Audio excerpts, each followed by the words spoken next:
भारतीय संविधान के महत्वपूर्ण संशोधन। देश के मौलिक कानून यानी संविधान में बदलाव करने की प्रक्रिया को संवैधानिक संशोधन कहा जाता है। प्रथम संशोधन 1951 अनुसूची 9 जोड़ा गया है। दूसरा संशोधन 1953 संसदीय निर्वाचन क्षेत्र के लिए ऊपरी जनसंख्या सीमा को हटा दिया। 03वां संशोधन 1955 संपत्ति के अधिकार पर प्रतिबंध संबंधित विधायक 9 अनुसूची में शामिल। 07वां संशोधन 1956 भाषाई आधार पर राज्यों का पुनर्गठन, केंद्र शासित प्रदेशों की शुरुआत। 08वां संशोधन 1960 लोकसभा और राज्य विधानसभाओं में SC/ST एंग्लो इंडियन सीट आरक्षण। 09वां संशोधन 1960 पाकिस्तान के साथ समझौते के परिणामस्वरूप भारतीय क्षेत्र में समायोजन। 10वां संशोधन 1961 पुर्तगाल से अधिग्रहण, दादरा और नगर हवेली को केंद्र शासित प्रदेश में। 11वां संशोधन 1961 निर्वाचक मंडल द्वारा उपराष्ट्रपति का चुनाव।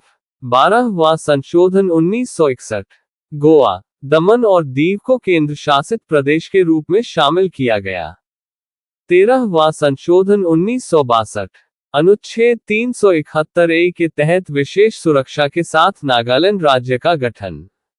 14वां संशोधन 1962 हिमाचल प्रदेश, त्रिपुरा, मणिपुर और गोवा के लिए विधानसभाओं का निर्माण। 15वां संशोधन 1963 उच्च न्यायालय के न्यायाधीशों की सेवानिवृत्ति की आयु 60 से बढ़ाकर 62। 17वां संशोधन 1964 संविधान की अनुसूची 9 में भूमि अधिग्रहण कानूनों को रखने के लिए। 21वां संशोधन 1967 सिंधी को एक आधिकारिक भाषा के रूप में शामिल किया गया। 22वां संशोधन 1969 असम राज्य के भीतर स्वायत्त राज्य बनाने का प्रावधान।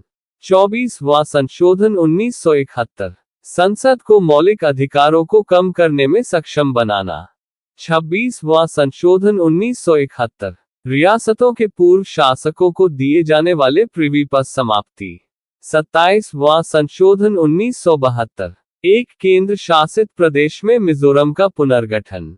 31वां संशोधन 1973 संसद का आकार 525 से बढ़ाकर 545 किया गया। 36वां संशोधन 1975 भारतीय संघ के भीतर एक राज्य के रूप में सिक्किम का गठन। 37वां संशोधन 1975 अरुणाचल प्रदेश विधानसभा का गठन।